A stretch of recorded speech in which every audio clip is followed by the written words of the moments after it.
I'm ready. Okay, I will call the meeting to order of the Tainter Lake Rehabilitation District, the August 21st meeting. Approval of the agenda and the regular meeting minutes. I have the minutes of the 7/17 regular meeting, the committee meeting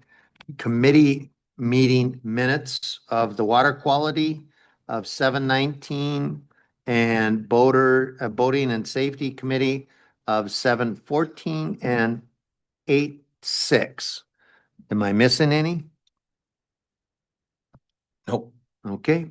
Does anybody have a motion? I'll make a motion. I'll second it. Okay, there's a motion and a second to approve the regular agenda or the agenda, today's agenda, the regular meeting minutes of last month and 3 committee meeting minutes, 7/19, 7/14, and 7/6. Any discussion? All those in favor signify by saying aye. Aye. Opposed? Motion carries. Recognition of visitor and visitor comments. You can comment now, but you get to comment up in front. That way it's recorded. Works for me. There you go. Doug Kading, E6159 819th Avenue. Comment, actually, I've got a question. If a committee makes a proposal, do you guys pass it, or is the entire, we vote on it in August? Give me an example of what. I go to the Slow and Awake Safety Committee meetings. Right. Jim tries to keep it under control. The meetings are really a sham. I sorry to use them words, but you got several members in there that will tell you to shush, be quiet. They don't listen to other comments. All they're interested in what's in front of their dock. They don't worry about the rest of the lake. When I proposed some things a couple of meetings ago, that we've got waves, not just in the channel. I mean, I've got them at my house. I'm out in the lake. And the next idea is this one person on the board, this one lady, well, you should put buoys in front of every dock. I mean, when we're that far out of base, we need to control something. And I definitely do not want that committee. I mean, they're trying, but I don't want to have to live by their rules. If they're trying to, legislate against stupid. If people don't know how to drive their boats, and we don't have enough DNR or sheriffs to, to police it, why are we even having all these discussions once a month? Because they're so ridiculous. The proposals, they're not achievable. I'll respond, and then Jim, I'll let you have a chance to respond also. Thanks. Sorry, Jim. I know, that's Misery Lakes Company, Jim. We Hey, had any discussion. First of all, the purpose of the committee is to make a recommendation. That's the only power that they have Okay. as a committee, is to make a recommendation. Nothing happens unless there's the approval of this board. This is the board that has the authority to go forward or whatever. And so, in other words, they basically do a lot of the work. Then it comes to here. Well, then sometimes there's work that has to be done at this level. And then from there, we go forward.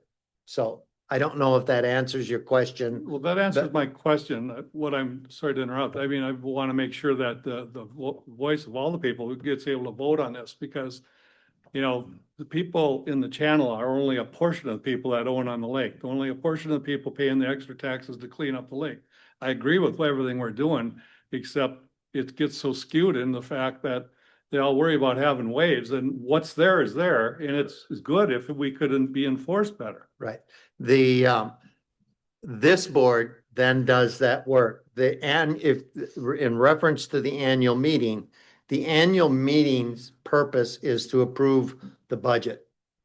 Okay, and so that's the primary function of the annual meeting, is to approve the budget. Obviously, if there's no budget, that project doesn't go forward. Right. So that's why you see the project lists, they're approved first, then the budget is approved, and then the levy is approved. Okay. So I hope that adds some clarity. And maybe Jim is there anything that you would like to add, Jim? No, Okay, I mean, you did a good job and we've talked a lot, so I just wanted to make sure the board understood what's going on. Jim tries to keep it under control, but they don't listen to him either. right. Now, we've, and I've attended most of those meetings. And I'm not on that committee. I attend them just to get a flavor of what the meetings are like. Well, I have attended, and it's got to the point, it's a point of frustration. I can't even go to them because I leave so ticked off that I can't stand myself. I mean, they just don't listen to any kind of reason. That's democracy. Well, but yeah, as long as the board understands that it's not just the committee. To be honest with you, other than Jim's report, we've taken no action. And we've certainly listened. Okay. All right, thank you. Thank you.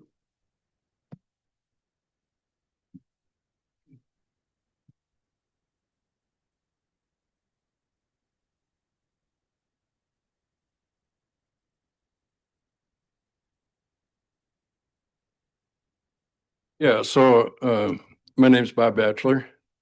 Just in case. Just in case I haven't made enough trouble for you guys already. And I want to talk about that same subject. I'm a member of the Boating and Safety Committee too. And on our last meeting, we had assigned people to make up a final recommendation on how to handle any possible expansion of the no-wake zones. I think to start off, I should say I'm pretty proud of the committee for the consensus that we've already arrived at. And we pretty much nailed down a pretty good recommendation. The only issues that we're kind of stuck on right now, and I think Jim's going to report on that a little bit later with some other recommendations, is how to expand the zone going downstream from the Highway G bridge. And we pretty much arrived at 3 different options. I think that Jim will go for it now. And so I had written up a formal justification for my recommendation. And then there's another 2 competing recommendations that I think you guys will be asked to look at. And so in my recommendations, I had written up this document, and I hope we could circulate that so that you guys could at least read it. Now, and I didn't really make this to actually persuade people. I wrote it up as a demonstration that it's not unreasonable to have other points of view. When you guys are going to be faced with this, you're going to hear a lot of what I consider unsubstantiated hyperbole on this about how many grandchildren have gotten run down or will soon be run down, or how much erosion is affecting things. This is going to take a minute, if that's okay. I gotta give everybody else the same amount of time. Okay. Be succinct, Bob. Right. So I'm hoping to convince people here that there are other ways of looking at these things. And if people start standing up and just saying, I have safety concerns, I think they should be asked to substantiate those somehow, or get to something that's at least an attempt to be data-driven and specific about things. I'm arguing for, the smallest expansion of the three. Although my personal opinions, I would argue, to leave it actually the same way. So this is a compromise on my part. And I think from talking to a lot of people, it makes a lot of sense. Now, if you can read through some of this stuff, you'll notice a couple different things. And one is that I do a rundown of how quiet this lake is as far as my guesses go. And you can be out here on a Monday, Tuesday, Wednesday, Thursday, and see 3 boats. You gotta make it shorter than that. You're Okay. making an argument, and this isn't a committee meeting, and it isn't an agenda item. We can't act on anything that you're telling us. Right, So, right, and I think we can all read. You've made your point. okay, Let's summarize and then. move okay. on. So, yeah, so give me about 3 minutes and I'll wind This this. is what we give everybody Okay, the whole time. Summarize, please. okay. Well, what I'm suggesting is that we get specific and data-driven on this, and I think, one way to do that, that includes everybody, even the people that are more or less cut out, or not living on narrow parts of the lake, is to pick out a number where if the channel is wider than that number, we won't accept a no wake zone in there. And the number I'm coming up with is 400 feet, based on the fact of you can have 2 boats passing each other legally and still have 150 feet on both sides. I think 300 is probably too narrow for this. And I think if you go to 500 feet, you give people on the narrow parts of the lake much more protection than you do everybody else. And so, We got it. okay. So, We hand out your paper and thank you for thank you for putting it in writing so we can read it. And so we'll take it into consideration. This is all, this isn't the end of the discussion. There will be more and we'll give you plenty of opportunity to talk more. okay. I don't mean to cut you off, but it's, we have to be efficient with our time, Bob. So I can distribute this to you guys in email. Perfect. That would help. Doug, did you want to have some more time added? I'm fine. I mean, Okay, I've been in meetings, I quit going after the last. right. Okay. I was just gonna ask you if you wanted, You, and I'll give you the same amount of time I gave no, Bob. no, I will make this short. It's back to the committee meetings. In this thing presentation that Bob has, he also has a petition with several names on it of people that are directly affected by expanding the slow no wake zone. I don't believe that any of those names, Bob, are in your proposed area, but they are farther downstream. Right. And there is 8 names on that list. One signed yes, that they do want it in front of their property. One was never came to the door when approached several times. The other 6 signed this petition stating that they do not want the slow no wake zone in front of their property. Bob presented that at the last committee meeting, and there were 3 committee members that just blew it right completely out of the water. They told him it wasn't scientific. They had no idea how this was conducted. They just completely dismissed it. And I think that those people that will be directly affected by the ordinance, if it's passed in front of their place, deserve the respect to be recognized that they signed this petition and this is their wishes. And when you have committee members sitting up in front of the room during the meeting stating, this is what I want in front of my place and I'm not going to give up until I get it, disturbs me. My dad was on the county board for 20 years. He was on township board for 30 some years. I was raised that, yes, you will have an opinion. When you come to a committee meeting, you check that opinion at the door. You listen and you respect what's presented to you at the meeting. And when you leave, you pick your opinion back up at the door and take it home with you. It's not happening here. Those people that signed that petition got absolutely no recognition whatsoever at that meeting. And I guess that I know a lot of these people. And I think that they probably deserve that respect. Thank you. Okay. Thanks, Tim. Bill? You're the only one here that hasn't spoken yet. Here's your chance.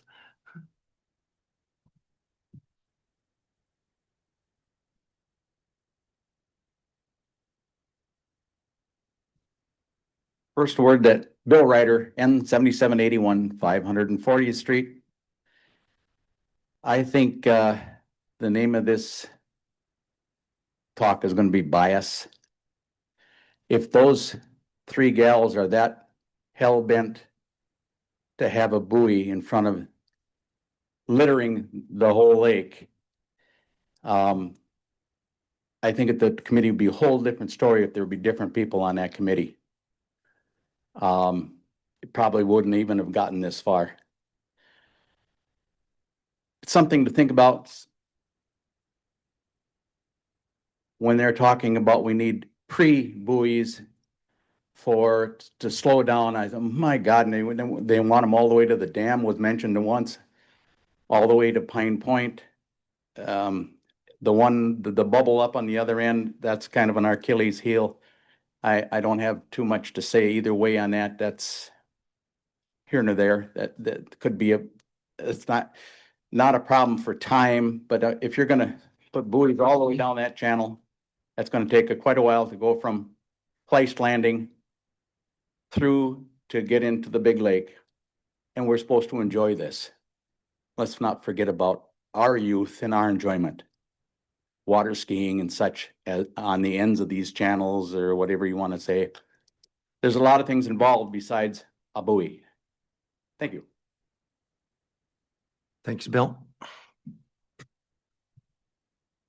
Barb and Dave, you're the only ones that haven't said anything. Come on. Okay. Do you want me to read this? No, Jim, did you have anything that you wanted to respond to? No. I mean, I'll talk during I've got a report, so I'll just talk about stuff then. So, Okay, right, because I've right. spoken to almost everybody Right. here and I make a point of trying to, it's not a fun committee to serve on. Someone else is welcome to take it over. But, I spend the entire committee trying to balance and make, remind people that when you're on a committee for the Lake District, this is it's a quasi-government organization, and it is important that, like Tim, I remember serving with your dad on the county board, and you know, you have opinions, but it's important to come ready to listen and check those opinions at the door. And feel free to advocate all you want when you're not in the committee situation. So I understand the frustration, and I talked to not only the three people here, but many people every single weekend at Jake's about our committee. And I do want to encourage, when you guys are there, that's good, because everybody on the committee needs to hear that there's a difference of opinion. And so it's good to have a balanced it's good to have a balanced meeting. Right. And it's good to not have people feel like they're being railroaded or what have you. So I'm not gonna get into the whole petition thing because it's, you know, the folks that did sign that petition, come to the meeting. Tell them, come on down, get that balance in that room so that we can, you know, have that equilibrium with the meeting. So I guess that's what I'll say. Okay, and the one thing I will respond to you guys a little bit in that, democracy is messy. And this is the messy part of it, when you'd have people not agreeing. We can't, when we invite people to, serve on a committee, and they serve on the committee, there's nobody that doesn't come to a committee without a bias. I hate to tell you, otherwise they wouldn't serve on the committee. We do the best we can.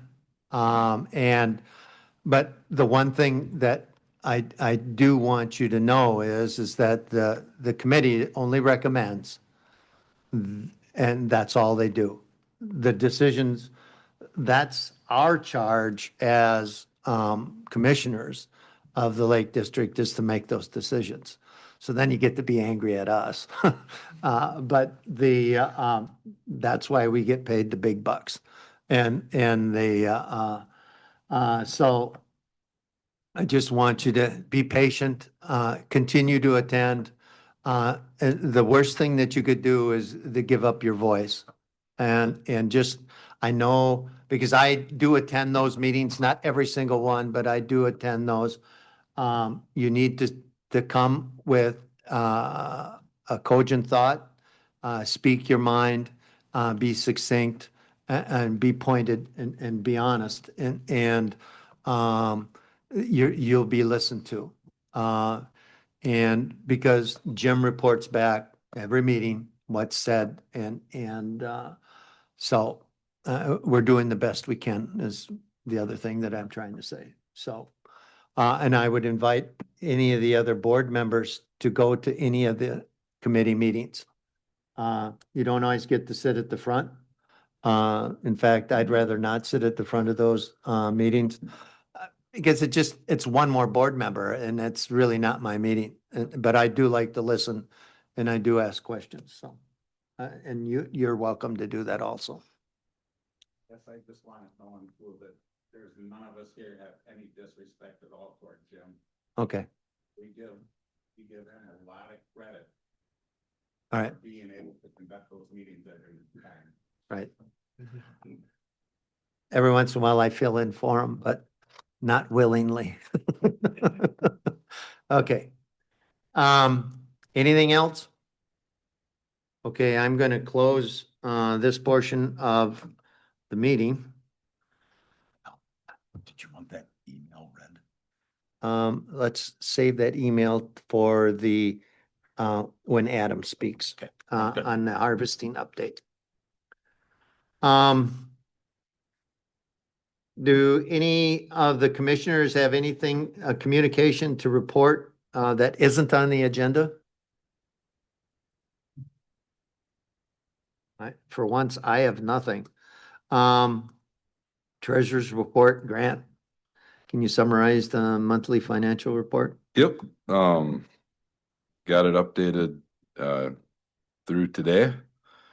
And August has been just a really quiet month so far. We only had one $9 expense for our email marketing.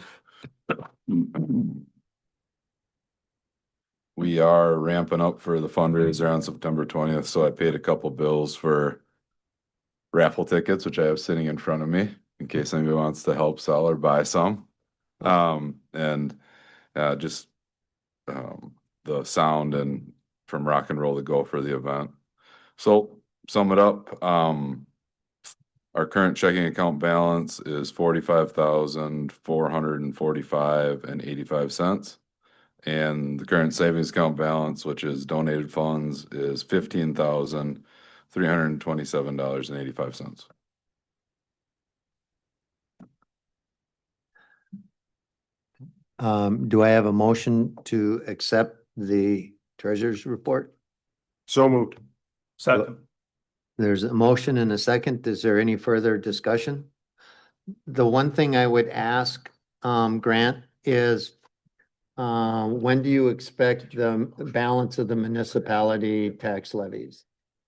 They get paid in August, so when was the last time somebody was to the PO box? Probably recently. I don't, Jim? Jim, did you go to the mailbox recently? Last week, there was nothing in there. Okay, Yeah, I would imagine. Last year, we ended up getting them deposited. By the time I got them, we got them deposited. They were deposited in September, I think. okay. So they'll probably be showing up here towards the end of this month. So we Alright. need to keep an eye out for them in the PO box. Okay. That's all I had. There's been a motion and a second to accept the treasurer's report. All those in favor signify by saying aye. Aye. Opposed? Motion carries. Who made the second, please? I did. Adam. Thank you, Adam. Okay, here's the fun part. Lake District reorganization, oath of office. I'll give these to Chuck and Grant, but it reads, and I do this, I think it just understates the importance of your position. It says, I, the undersigned, who have been elected or appointed to the office of Commissioner of the Tainter Lake Rehabilitation District, and, but have not yet entered into duties thereof, affirm that I will support the Constitution of the United States, the Constitution of Wisconsin, and faithfully discharge the duties of said office to the best of my ability. So help me God. And so if you believe you can do that, sign that and give that back to Tom, and you guys are up for another 3-year sentence.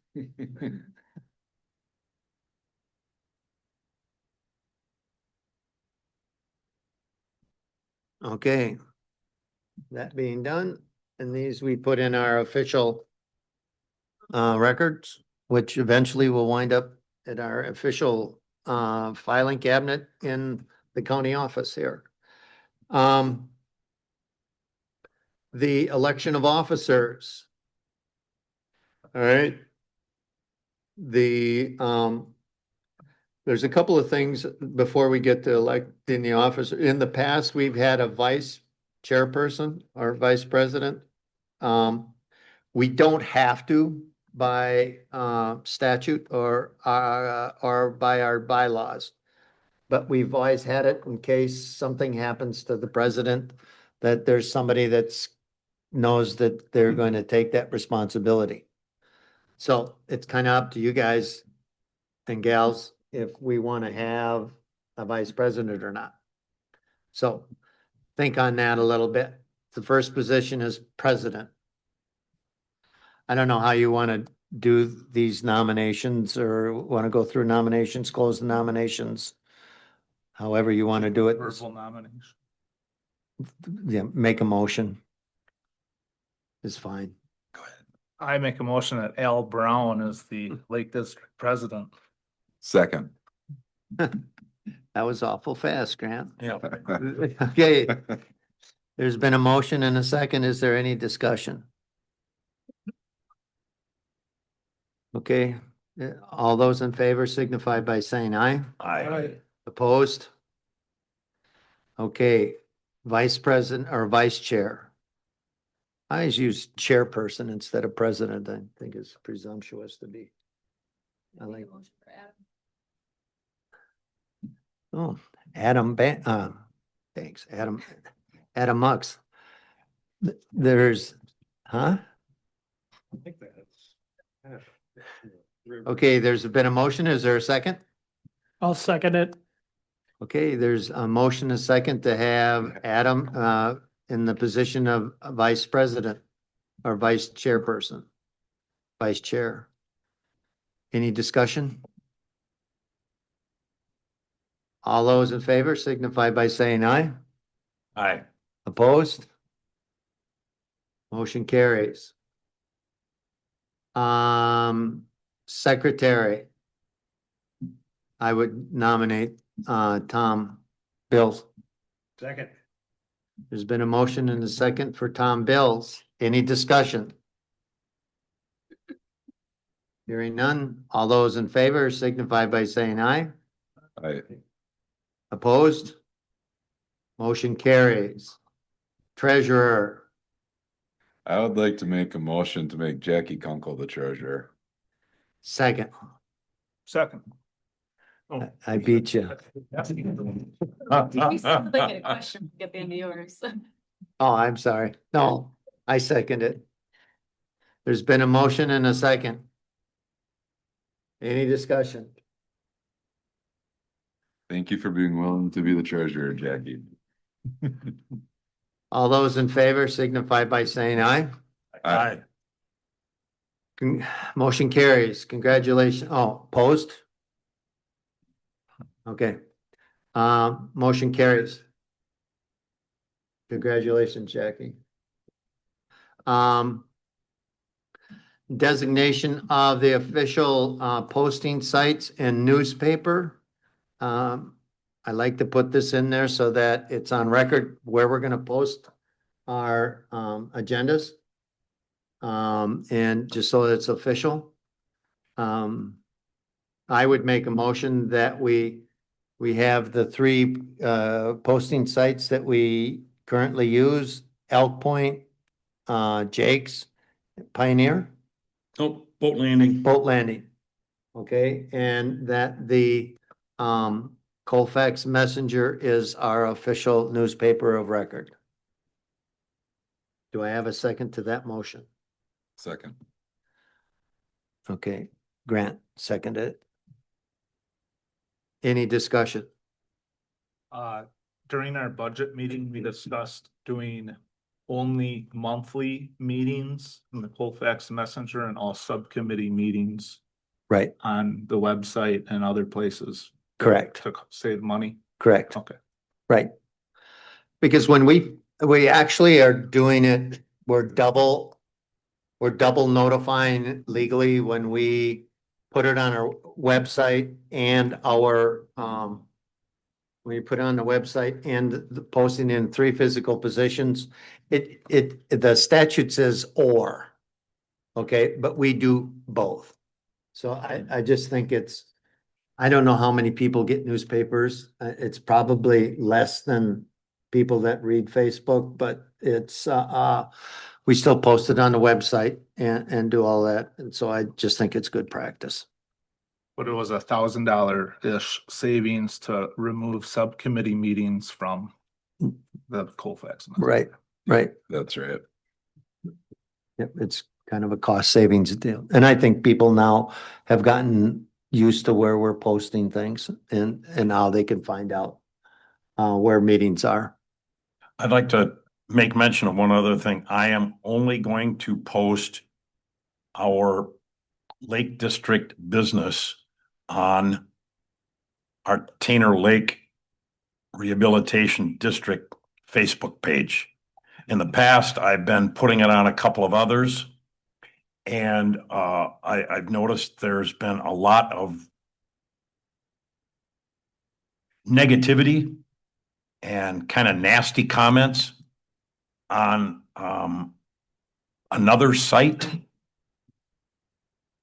And I don't want people going onto that site To air their grievances. to air their grievances. Thank you. I want to encourage face-to-face communication, come to a meeting, etc., or email us so we can discuss things directly. So I'll be putting the postings on our Facebook page only. Okay. Thank you. Any other discussion?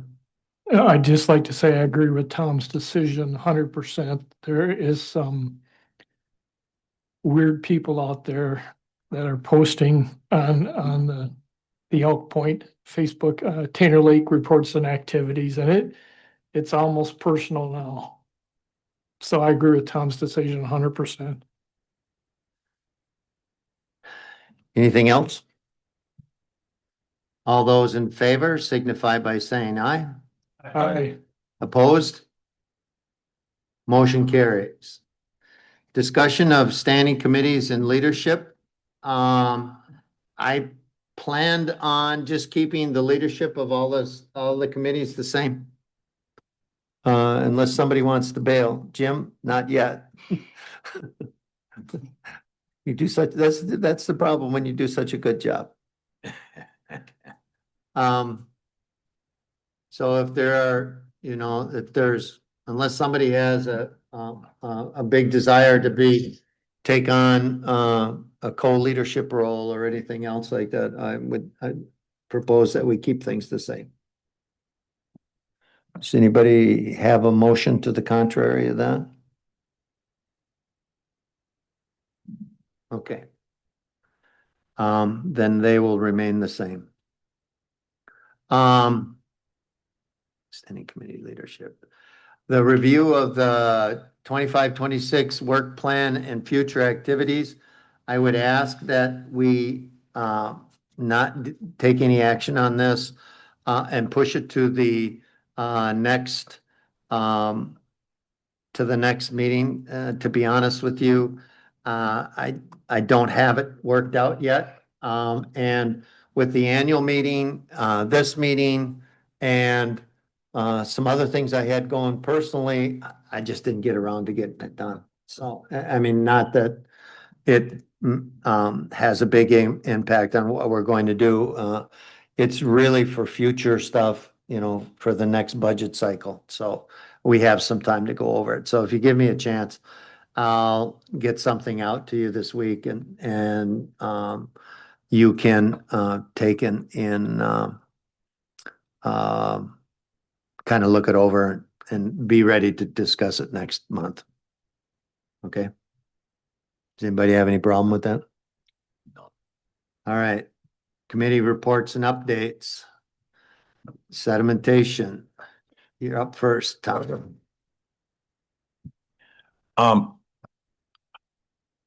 The project that I have been working on, which is this, the erosion site, up the river, we haven't made any progress on because we have not found anyone to step up and fund the initial engineering. So the Lake District is not going to punt on this, but we are going to call an audible. And we are going to regroup a bit and do what we can moving forward to figure out ways to fund the initial engineering, which will get the ball rolling. That's all I have. Okay. The aquatic vegetation and strategic planning. Aquatic vegetation, Adam, you're gonna speak later, so there's no need to do anything now. Strategic planning, that group really, I don't really know that we need to talk about anything because we got the plan and then we're gonna, in November and December, we're gonna be reviewing the strategic plan and figuring our plan of work. So there's really nothing to talk about there. Besides that, Chuck and I are the only ones that are on that. We haven't met. And so no wake ordinance. Jim, you're gonna be speaking later, so that I don't know that there's much that you have to say right now that you can't say later. And that brings us down to fundraising and community connections. Yeah, I already kind of plugged it once, but we're going to have that fundraiser on September 20th at Elk Point. There are raffle tickets for sale at Pioneer, Jake's, and Elk Point. We're hoping it ends up being a good day. So all the information's out there on Facebook, on our website. Any other questions, anybody can just email me at grant@tainterlakedistrict.org. And there are posters out there at the bar too, and circulating around on the internet where you can scan a QR code and purchase your raffle tickets that way too. So anybody that's maybe watching online here that isn't in the township of Tainter very often. If you want to chip in and help, that's a good way to do it. And yeah, that's basically where we're at. I'm assuming we're all gonna volunteer to take so many, packets of raffle tickets? Yeah, I brought some tonight that I was hoping I could kind of spread out to everybody on the board, and I know it's not always a lot of fun to sell raffle tickets or buy raffle tickets, but obviously it's for a cause that we all believe in, and um to get a lot of these bigger problems that the lake faces solved, I'm pretty convinced it's going to take proper funding, and if we can generate some of that through private fundraising and bring in some money from outside of the Lake District to help it with people that enjoy Tainter Lake that'd be willing to chip in and maybe win a prize. You know, Just a a shot. leadership tip for you is that don't ask. You give them their five books of tickets and say, you're gonna sell these, Well, or you're gonna buy them. if the meeting was still going, I was just gonna leave them here. And I'll do that. No, so yeah, we've been spreading them out. We had some volunteers that we agreed to sell some packets. Jane Pierzine has been a big help with this committee. She's done a lot of legwork, so she has some that she's working on getting rid of. And I think it's okay to have some the day of to try to sell there Oh, yeah. too for people that come in. But I mean, I'm gonna get a little bit nervous if we haven't sold 50% of them before the event. But again, it's the first year, and it's whenever you try something new, sometimes the first time around it isn't everything you want it to be. So I won't get too discouraged if that's the case. We'll just come back next year and try again. So Yeah, Kip Bowie put a big write-up in the next newsletter. yeah, Kip's been a big help too. That's- He should get mentioned for his help. He's really he's been a big part of it. Jackie's chipped in some with creating posters and things like that. So the only other thing I can think of is I got to nail it down for sure, but my father-in-law actually has a big party tent, so I got that for free for the event. So we'll probably be setting that up either the morning of the event or the night before if Elk Point will allow it. If we have any volunteers that would be willing to do some simple setup and tear down type stuff, an extra set of hands always goes a long ways on things like that. I don't think it'll be anything crazy, but if anybody's interested in helping, again, just reach out to me and Shoot I out, can get you more details. shoot out an email and asking for volunteers, and I'm sure you'll get them. Okay. Is that it? Yep. Water quality, Chuck? We finished our town hall meetings July 14th and 19th, and took a little vacation here in August. We'll get back together in September and talk about maybe future activities where we want to head. But Leanne and I do go out every 8 days and do water tests. And then at the end of June, July, and August now, we're taking water samples. And we sent in Lower Tainter, the water sample to U of W Stevens Point. And they measured nitrogen total, chlorophyll A, and phosphorus. And the nitrogen total was very high, chlorophyll A a little high, the greening of the lake in Lower Tainter, and phosphorus was pretty high too. And then in Upper Tainter, we do the same thing, and we send that to the labs in Madison, and that's a no charge for us, but we only get one location. We have to pay for the second location on Lower Tainter. Pretty much the same results. Nitrogen, very high, chlorophyll A, the greening of the lake, not too bad at the end of June. This was taken June 30th, and phosphorus was pretty high too. The reason I don't get these back to you sooner is because the labs are way behind. It sometimes takes 8 to 10 weeks to get results back. And that, while that irritates me, that's just the way it is. Both labs, Stevens Point and Madison, are very slow. So we'll just keep watching it, and hopefully we've already taken the end of July, and hopefully that'll be back in a couple of weeks, and then Leanne and I will do the end of August too, and we'll let you know the results on those. The one thing I would ask, and if you have time, is to maybe send those numbers to either Connor or, Can do. Andrew.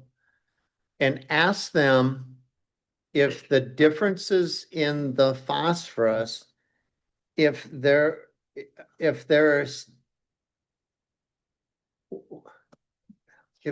significant, if they're statistically significantly different.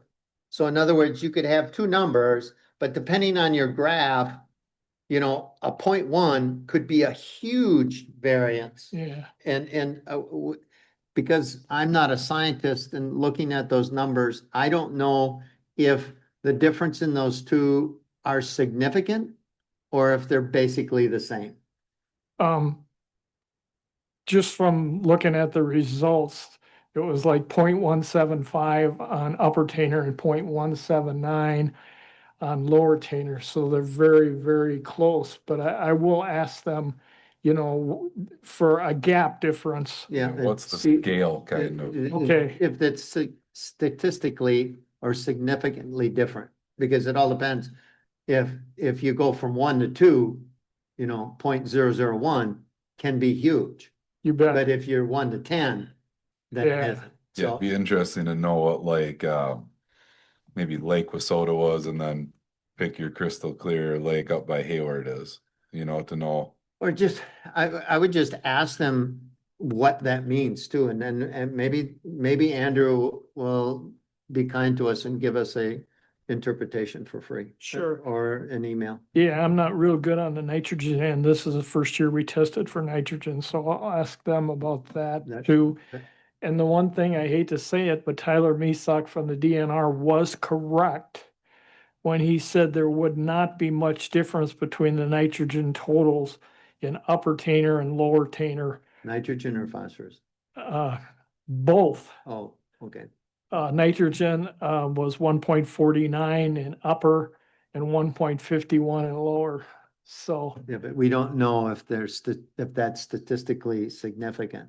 That could not be, or it could be. I can ask them about that. Yeah. But once you get that high, the benchmark is supposed to be 0.40 milligrams per liter. So once you get up around that high, you know, I don't Big think time. there's, you know, not a lot of difference in Right, two 100s, but I'll ask them about it, sure. okay, all right. That's it. Any question, does anybody else have any questions for Chuck? Okay, thank you, everybody, for your work on your committees. Annual meeting debriefing. Board, what do you think? How to go this year? An hour and 54 minutes, I thought was very, very good. You kept the meeting rolling along nicely, Well, and we had plenty to vote on, so. I mean, it takes what it takes, you know, and we have to allow people to speak. I did think registration went, I mean, we had a little less people this year than last year, but I think, registration went a lot better this year. I think we got that part down. And we got a handle on trusts. The trusts was the one that was always goofing it up, because for every different trust, it was, and sometimes it was the first name was first and the last name was last. Sometimes the last name was first and the first name was last, and it was like, just like all over the place. And so that's what slowed things up. Is there any comment or anything that we need to improve on? Yeah, I guess I mostly agree that I don't think there's a lot you can really shorten up about it beyond what we did this year. The only thing that I'd thought about is in the beginning, we read the minutes of the previous meeting. And that didn't seem like a super enjoyable task if I was Tom. Could we just print out a few copies of those or something like that to hand to people if they're interested in seeing them? Or is it like, and if it's just standard at an annual meeting that you read the previous year's minutes, let's just keep doing it, and it's not a big thing, but I don't know. What's the rest of the board think? Well, I can agree with Grant. Yeah, it's like 5 minutes of just read. I was listening. Well, Haven't had to read that much in public since I was about in And we fourth do grade. post the draft minutes to the website, so people will have had almost a year to have gone and read them. So I think if we had copies, like Grant said, and, and said, if you haven't had a chance to read it, they're here, so. I mean, we make motions to pass all kinds of minutes every month, you know. Yeah, well, but remember, this is not our meeting. Yeah, We have a board packet that goes out a couple of days in advance and we have a chance to read through that. Sometimes there are people that's the first time that they're there and. well, I think that's a fair amount. That they don't come to these meetings. And if anybody's watching out there, it's a heck of a lot easier if you come to one of these meetings or you send us an email. No matter what your opinion is, but we need to have that stuff before the day of the event. If you're just gonna come in and Right. like think you're gonna make a big change the day of the event, I hate to say it, but you're probably not going to. You need to get out in front of stuff if you have a major issue with how things are going. Yeah. So it's a little thing reading the minutes. I just about didn't even bring it up, but Well, something to think about. and we read the audit report also. So. We can also put that on the agenda to put that up for a vote. Do the people in attendance want the minutes read or not? Oh, okay, yeah. And then it's putting it to them. Right. Okay, we'll do that next year. We'll make copies of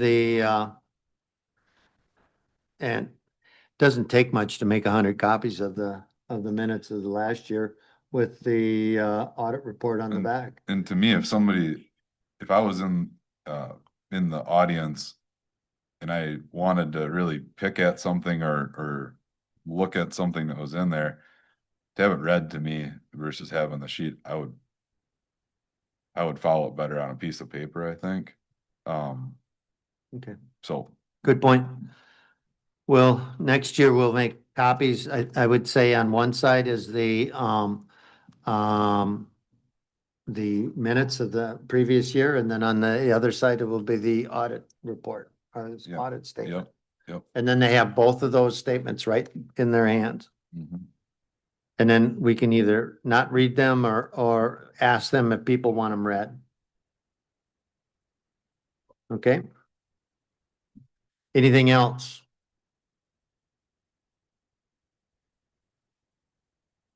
Is there a better way to collect votes versus people holding a piece of paper in the air and hoping it gets counted correctly?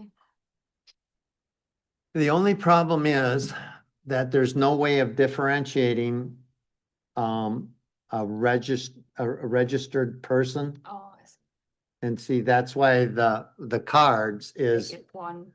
because not everybody that's in attendance can vote. Got And we can't control that. Now, I know there's electronic means to do that, but it's easier for a 3x5 card, but that's why that happens that way. And eventually we'll run out of pink cards and then we'll go to blue or something else. Anything else? I just think that negativity is the loud minority, and it's encouraging to see how much support is there on all votes. Yep, they're pretty significant. Okay, with that, there's really no action that needs to be taken or a vote that needs to be taken, so I'm gonna move. If we're done with that, I'm gonna move to the next item. Okay, discussion of the aquatic August vegetation harvesting. Adam, would you please report on the progress of our final cutting? Yeah, so aquatic plant management harvests from August 11th to August 15th, and again on Monday, August 18th. That project initially was pretty similar to the July harvesting of navigational lanes. Unfortunately, on the evening of August 15th, we had a significant storm front, uproot a ton of vegetation. I'd estimate over 100 acres on the main delta and eastern Tainter. You want to see where that's at? Go in the Northwest Landing Bay right now. It's much nicer up on the upper end, but that stuff is all floated throughout the lake. And right now you cannot drive a boat under the Hay River Bridge because there was a significant uproot in the Hay River. It's just unreal how much vegetation there is. So on Monday, the plan was for the harvesting company to go to the lower end like they did on the first session. But they reallocated their efforts to primarily getting Elk Point cleared out and working away at the channel under the High Bridge. I kind of felt we owed it to Elk Point for their landing use. So, horrible timing. Last year that uproot was August 7th. This year it was August 15th. 2 years prior, it was late September, so if someone can predict when we're gonna have significant strong winds in, mid to late August or September, let me know and we'll book harvesting right after that, so. But the point I want to be made clear is that it had nothing to do with the harvesting. That it was because of plant uprooting, and that's a yearly event, because I know I sit on my deck and I saw part of it floating down yesterday in front of my house, but so it actually makes its way south.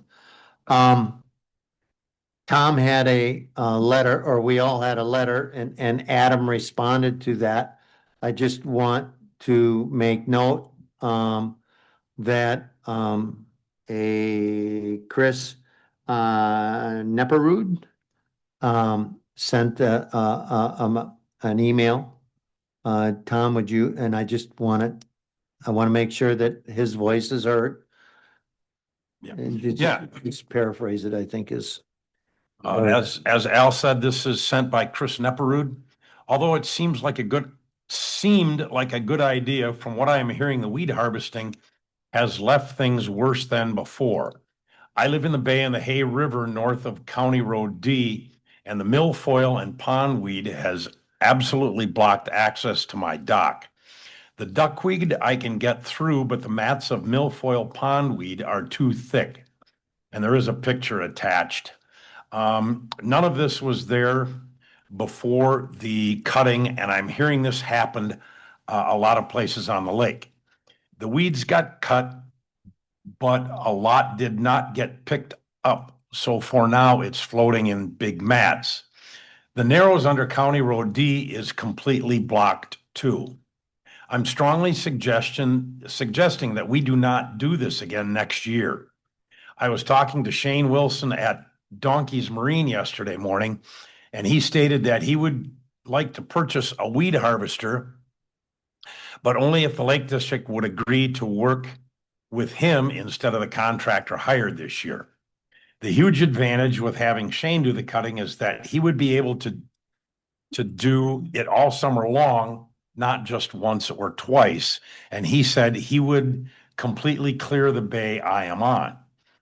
I will not be able to attend the Lake District meeting this week, but I really hope this is seriously discussed.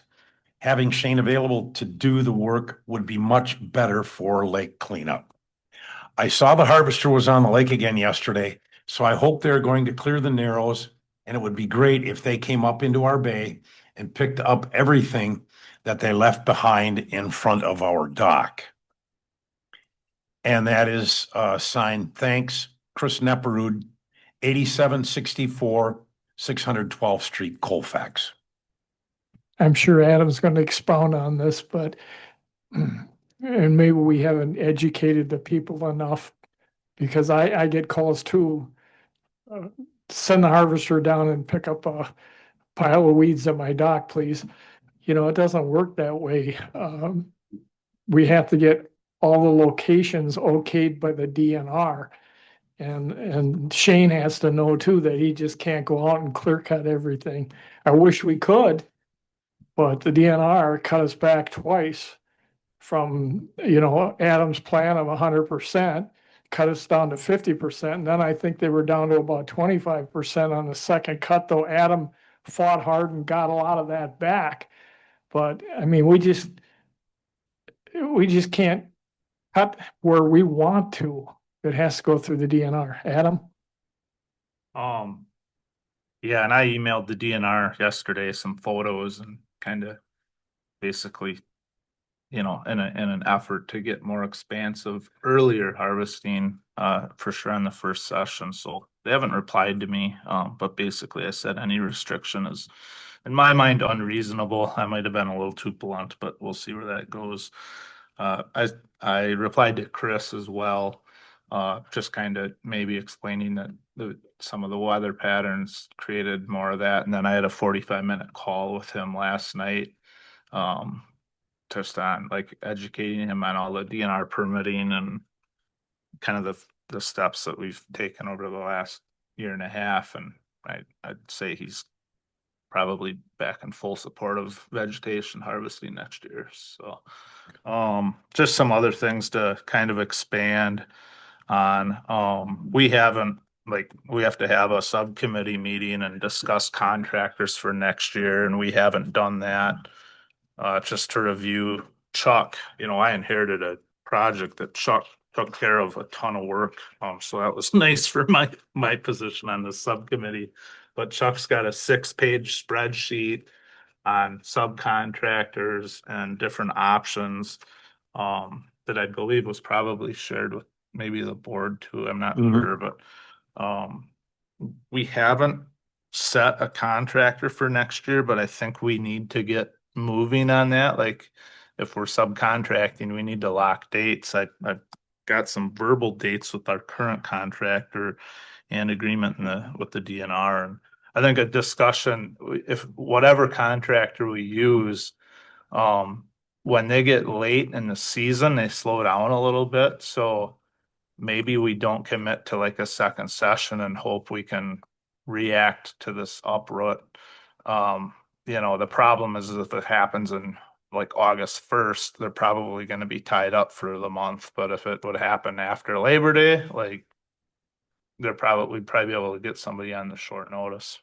So just that's hard to predict. And then at the annual meeting and kind of, in recent weeks, I've had a lot of people just like recommend purchasing a harvester, and like I think it'd be something good to explore long term. It's just there's definitely, I talked in the annual meeting that staffing would be the biggest problem. Winter storage, we need to place on the water all summer. It's a 2-person operation. We need a truck. We need a conveyor trailer.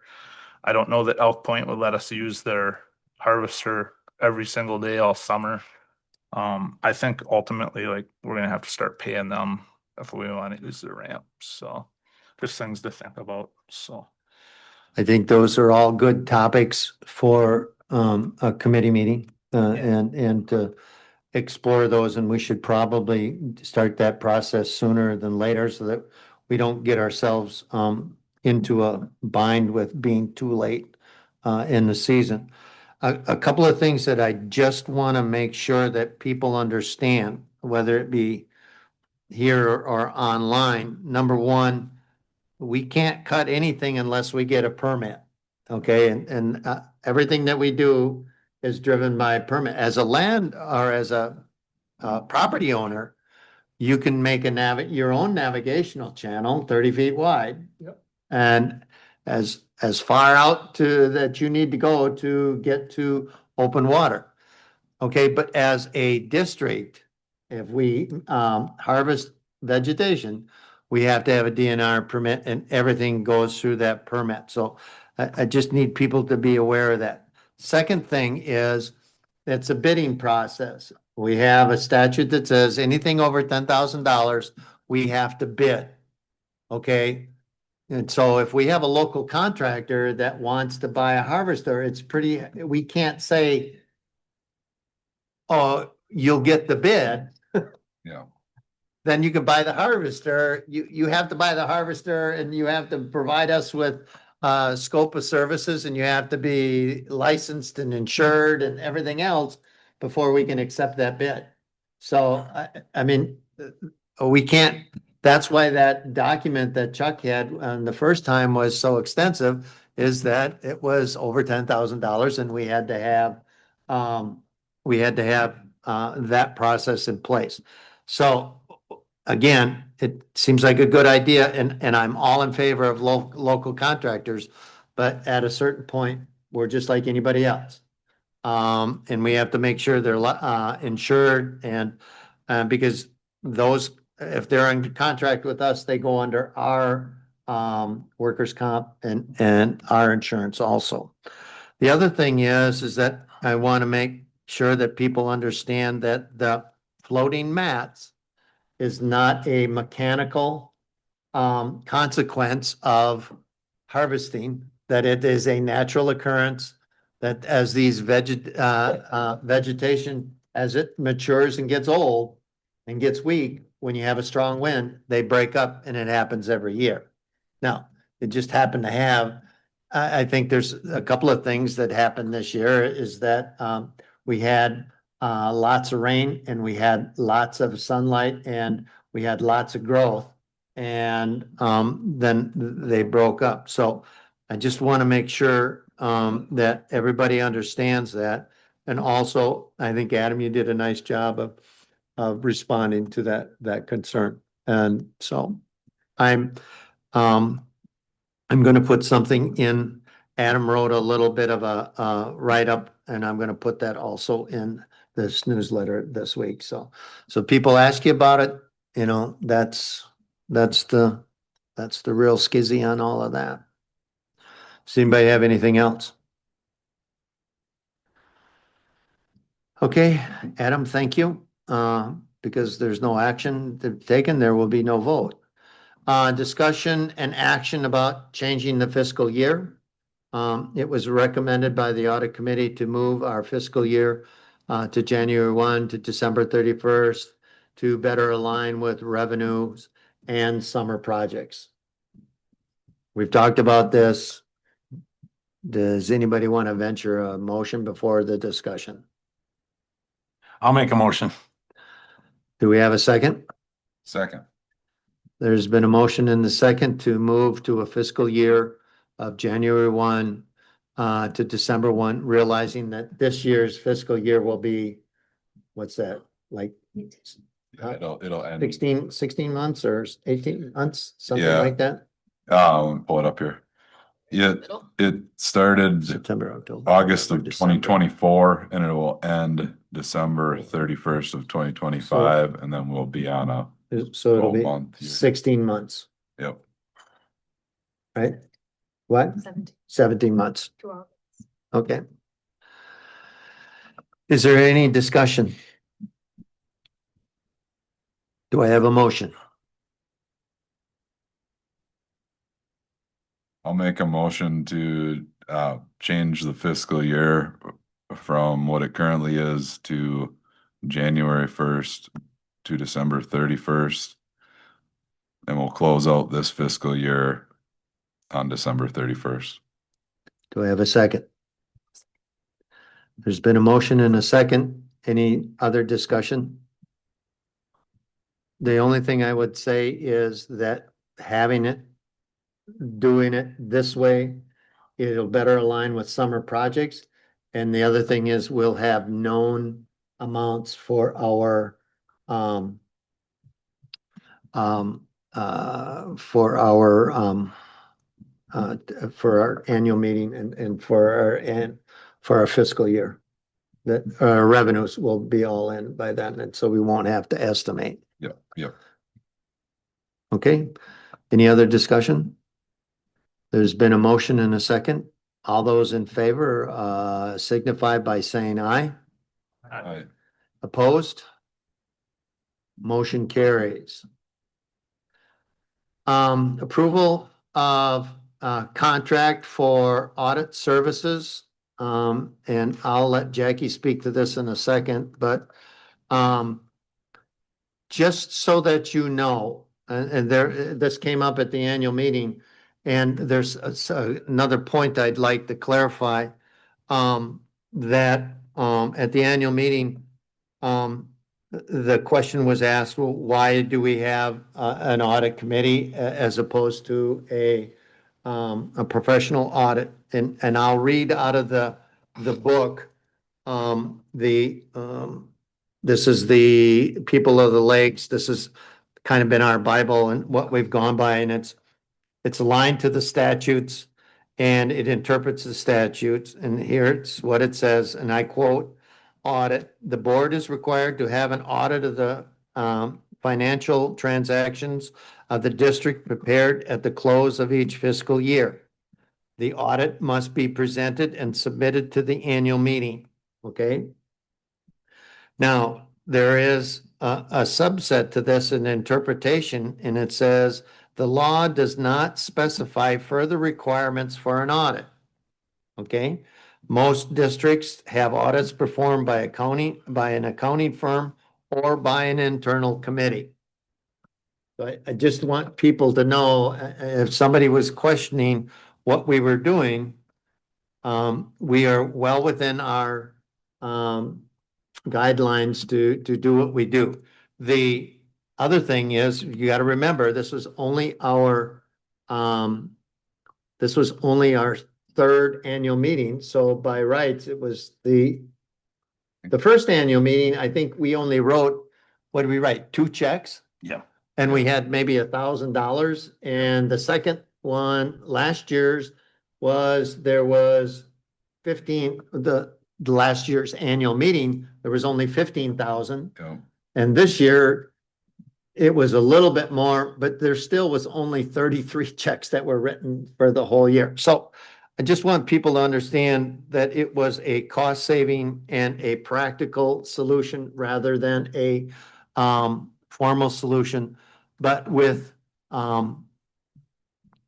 having a grant state dollars, I also want to be able to go back to the state when we receive their money, that we can verify that we received their money and that it was spent according to what we had. So that is why Jackie and I, about 6 weeks before the annual meeting, or right after Jackie got on the board, we talked about finding a company to do it. She did the research and has contacted several firms. K. Cole Bookkeeping has agreed to do that. And I submitted a summary of that documentation that Kristen Cole had sent me. The cost is estimated at $75 an hour, and the amount of time for the audit or review is based on the condition of the records that we present to them and kind of what our expectations are. So is there anything you wanted to add to that? I didn't mean to steal your thunder, but. The only thing I wanted to note is it was mentioned at the annual meeting, but Kristen is not a CPA. So if we want someone that is a CPA, we would have to find another Right. independent consultant, but she is not. But yeah, I talked with her for about an hour. She has some great experience. She has experience with grant reimbursements, grant writing. She's very well versed there, and I think that's good experience to tap into. So I think it'll be a good fit. And there is no requirements. And so the statute is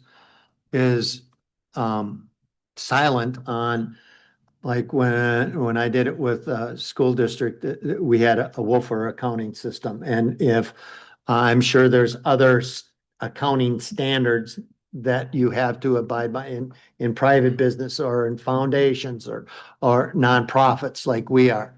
And so it doesn't say any of that. There are no standards. So I think we can utilize what makes best sense. Okay? And if we're not happy with that, then we can take that information and then have it reviewed further. If you think it's necessary. And with that too, all of this will be done online, so we will be moving to having all of our records online. Right now, everything is in paper, so if you have an invoice or anything like that and can get it to me electronically, it'll be a lot easier than me having to scan everything in. But keep that in mind, just email whatever you have and we'll keep it for our records too. And we can print if we want to keep it on paper, but And one of the things for board members to ask them to send an invoice to the district, but also send an electronic one to Jackie. I know L&M, they do paper. I had to specifically ask them if they could send a copy so that it doesn't get lost in the mail. Dog copy. The problem is that paper sometimes takes a while to get there and then it just, then there's a lag sometimes between when we open the mail and get it to the right person. So as you purchase things, and if you purchase things, on a line of credit or with through an invoice, make sure they send a paper copy or, and a electronic form. A lot of places will send the electronic one first anyway. But just some businesses do it a little bit different. Is there a motion to approve that contract? I'll make a motion to approve that contract. Okay, is there a motion? There's a motion, and is there a second to approve a contract with K. Cole Bookkeeping? Is there a second? I'll second it. Okay, I'm gonna pick Grant. I was just, And there's, thought you were there. there's a motion and a second to name, to approve the contract with K. Cole Bookkeeping. Is there any further discussion? Okay, all of those in favor signify by saying aye. I, Opposed? Motion carries. Boating and Safety Committee report. Jim, what do you got to report, buddy? Well, we, I would say that pretty much after we got the ordinance passed and approved and took over essentially the town of Tainter's ordinance, a discussion, the committee turned to making changes to the slow, no wake zone areas. And the overall, we have 5 people on the committee, so we've had some 3-2 votes, though we've had some unanimous votes about changes that we want to make. So where we are, and I kind of went over this last month, that I told you we were going to be presenting it this month, that, and I'm going to share the map again so you guys can see it. Okay. All right, so with our committee discussion, we talked about a couple things. One was the committee is unanimous where about the 2 buoys right at the entrance that are up there into the big part of the lake, nudging those out a bit. And DNR said that that's not a problem. So the other thing was what we've affectionately be calling the bubble, which is that big blue area that you see there in the middle of the channel. The overall consensus of the committee was that that should just be a continuation of the slow and awake zone, because really for the amount of length that is, by the time a boat gets up on plane, especially a bigger boat, they're already slowing down. So they're plowing a lot of waves back and forth. And then you have a lot of jet skiers that go in that, and there's barely enough. they're buzzing the shoreline, and that's not where they should be. If it, to be legal, a jet ski would basically have to be about where that yellow dot is and right around a little circle. That's it. I also noticed the other day when I was going through the channel that some guy was pulling, a bunch of kids on a float on a pontoon and was 50 feet off of all the docks, there in that bubble. So, the committee's consensus, and this is like unanimous, is that should just be part of the slow no wake zone, would be through that area. Then, talking with, again, our DNR representative, Pete Wetzel, we talked about the possibility of putting a buoy here, right next to, where there's, under the bridge, there's the support that's right there.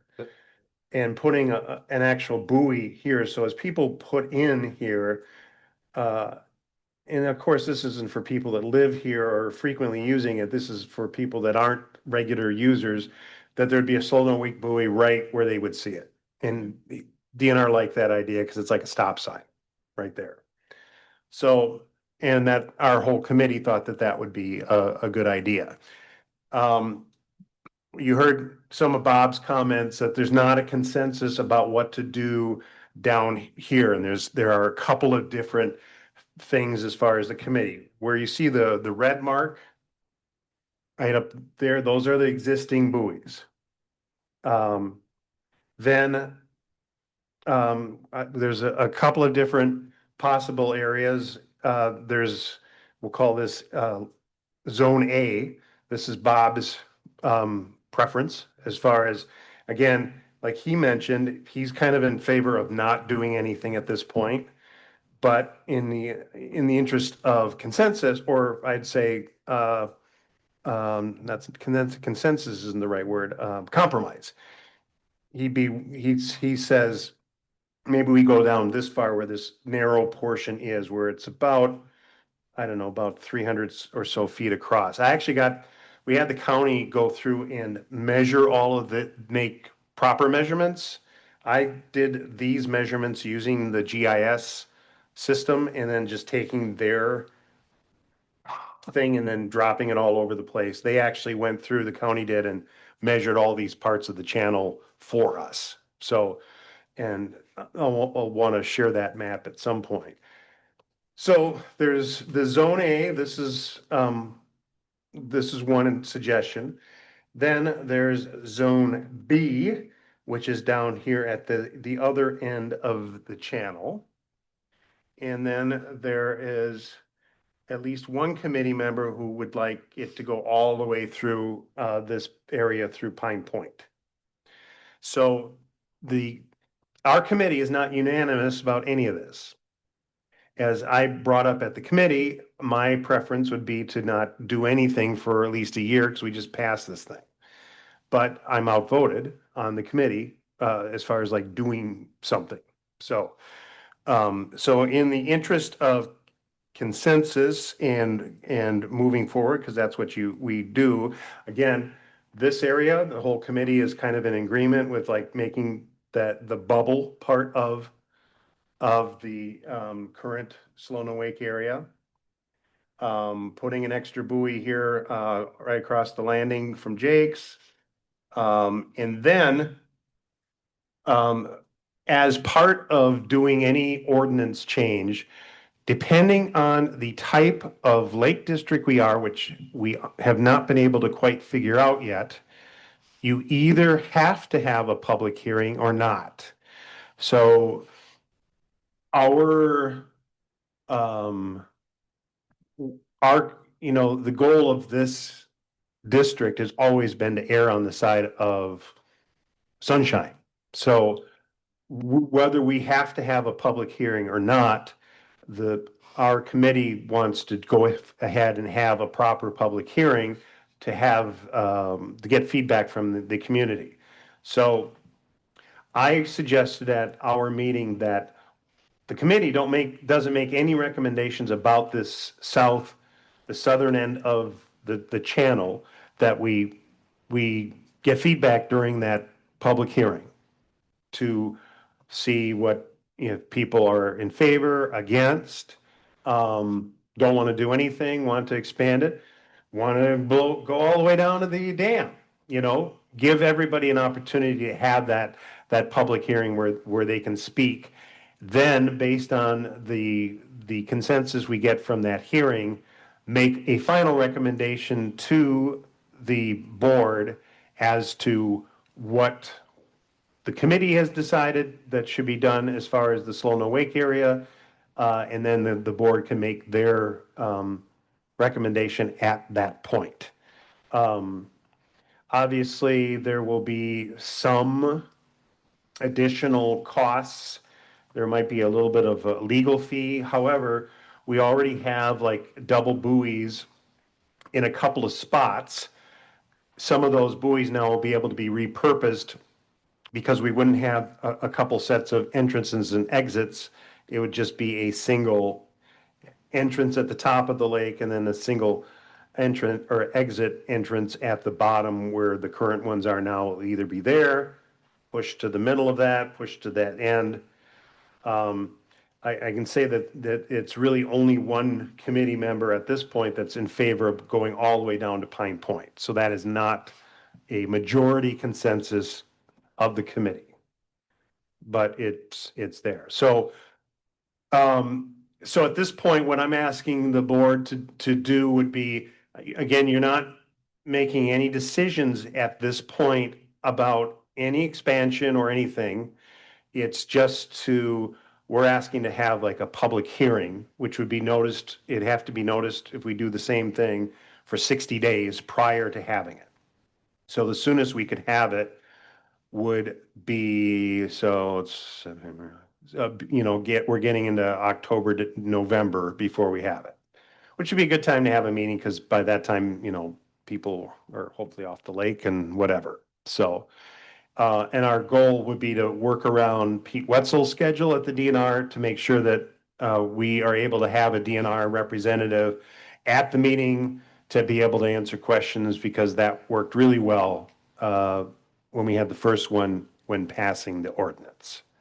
So again, at this point, I'm kind of telling you what the consensus of the committee is on certain parts of it. There is no consensus down at this end. We want to put that and open that up to a public hearing to get feedback and comments.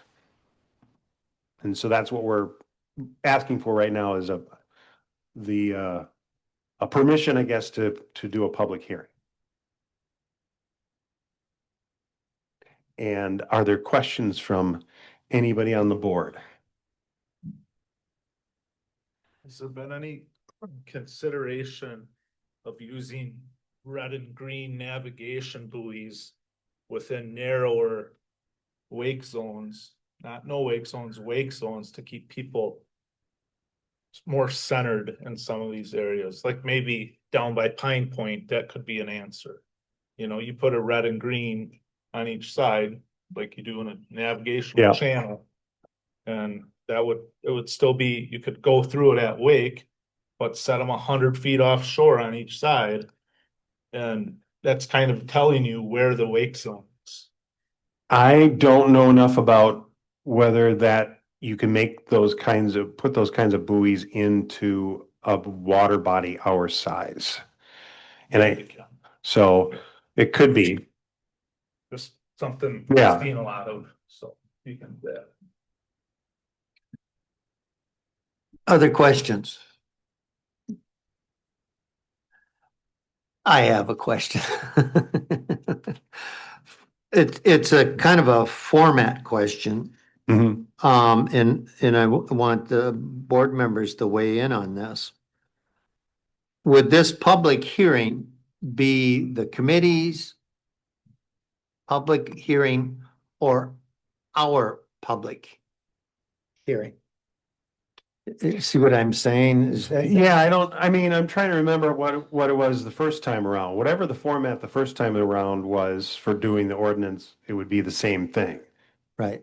So I don't know if it was a public may have been a public hearing by the Lake District itself. Yes. I don't know if that matters technically. I mean, it just matters that we're having it. And it matters that we're having it and there's a publication about it and we're giving a 60-day notice. Right.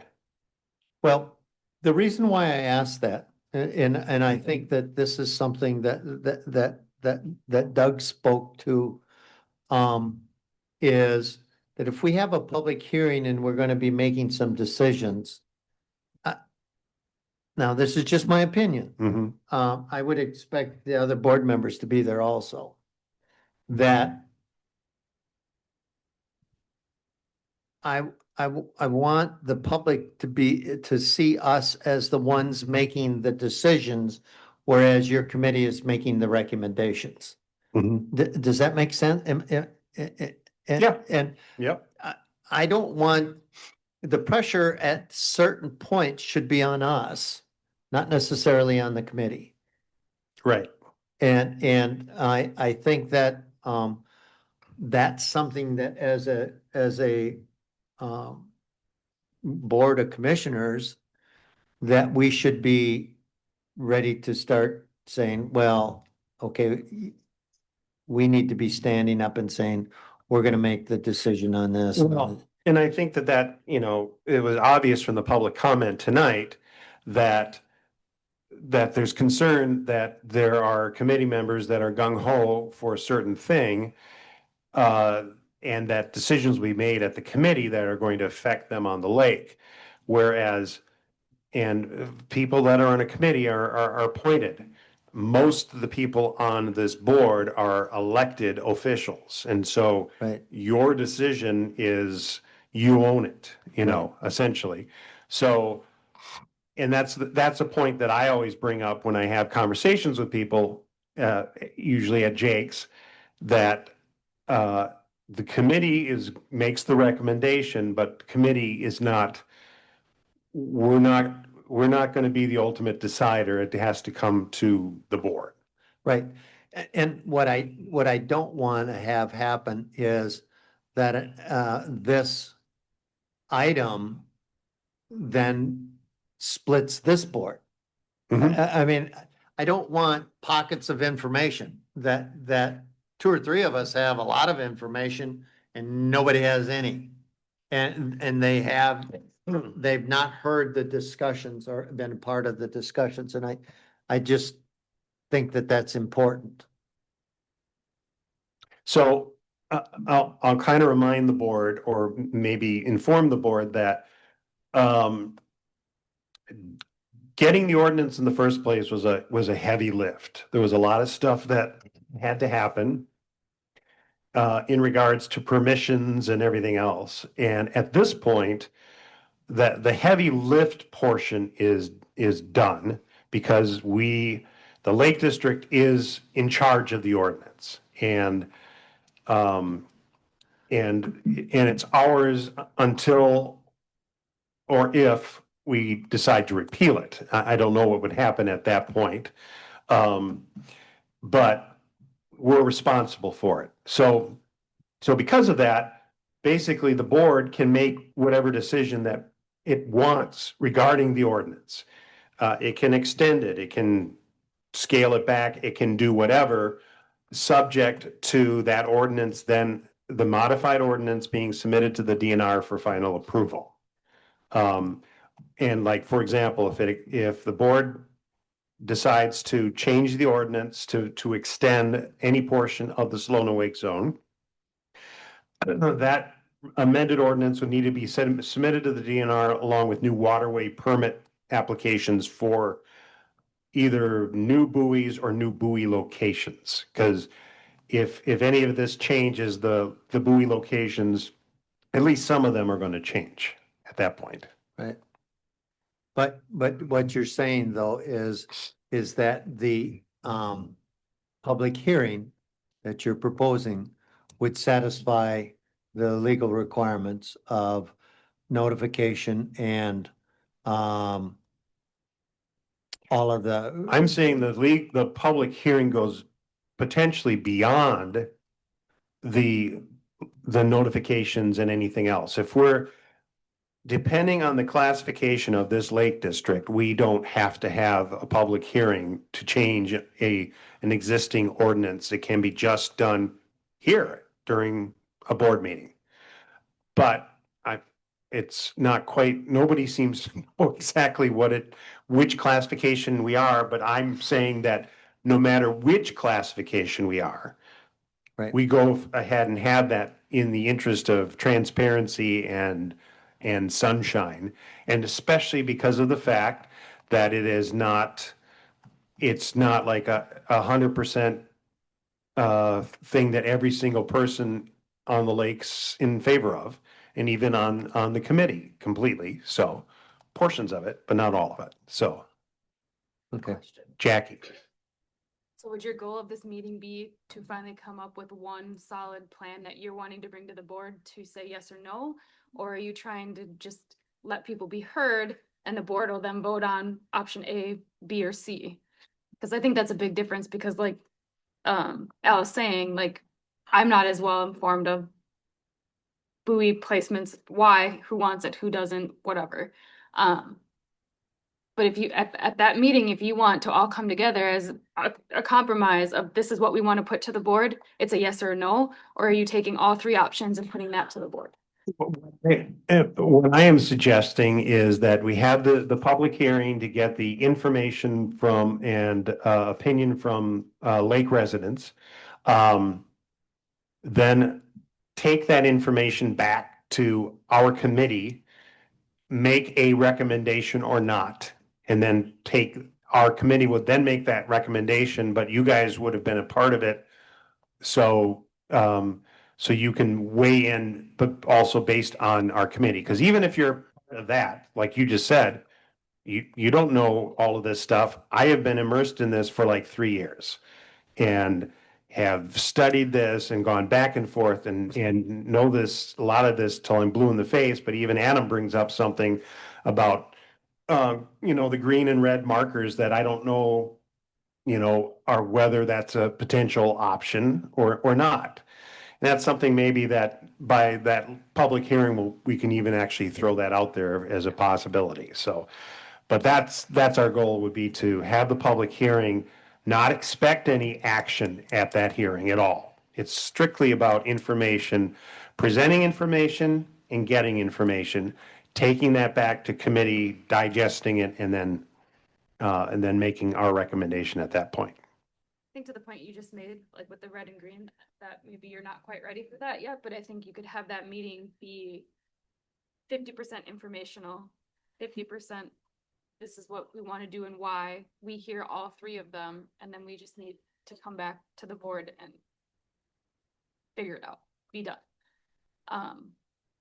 But I think what you were saying is, are we attending that or not? I think it should be, we attend it. We get the information from the people that have been in it for 3 years, that have their opinions, that also have the information to back it up, and go from there. Because I would not be ready in 60 days to vote on A, C. Definitely not planning on anybody making, yeah. It's a good point. So then we make it a committee hearing as opposed to I mean, a board hearing? a board hearing. That's where I get kind of confused. The good thing about it being a board hearing is then you're running it, right? Well, if we're talking that people are getting that there's tension with, at times of the subcommittee, which I imagine at this public hearing, there's gonna be some tension too. But if it's Well, getting yeah, off you should, track. yeah, the last one was a lot of Getting fun. off track, Jim has some security around at least to get. Well, it helped having the DNR there, because if people would spout off about something, he would just say, well, that's not the way it is, or that is the way that it is. Mhm. I mean, for those that don't know, Tainter Lake is a anomaly. It is, it's technically an impoundment.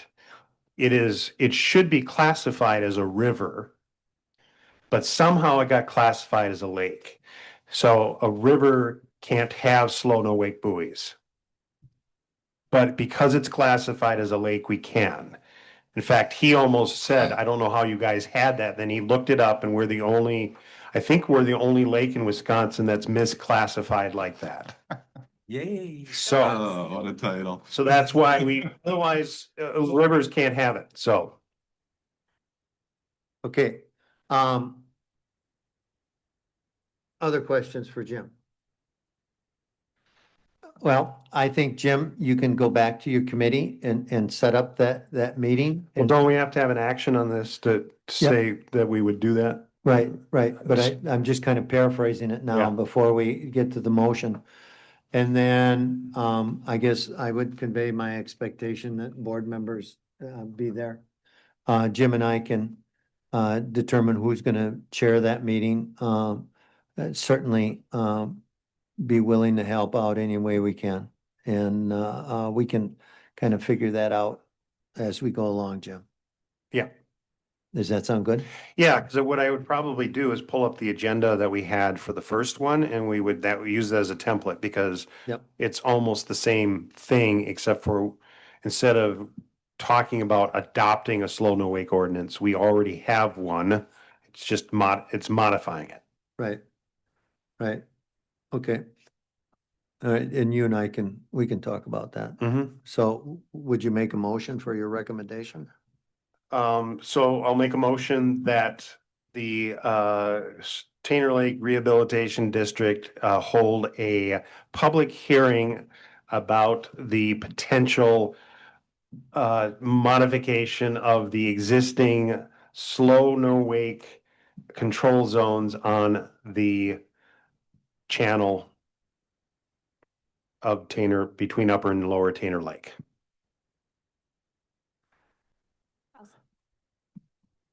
Okay, and Jackie seconded. Tom, did you hear that? Yep. Okay.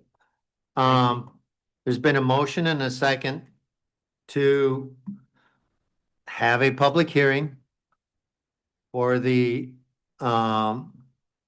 potential expansion of the slow no wake areas. Did that kind of summarize it, Jim? Basically, yeah.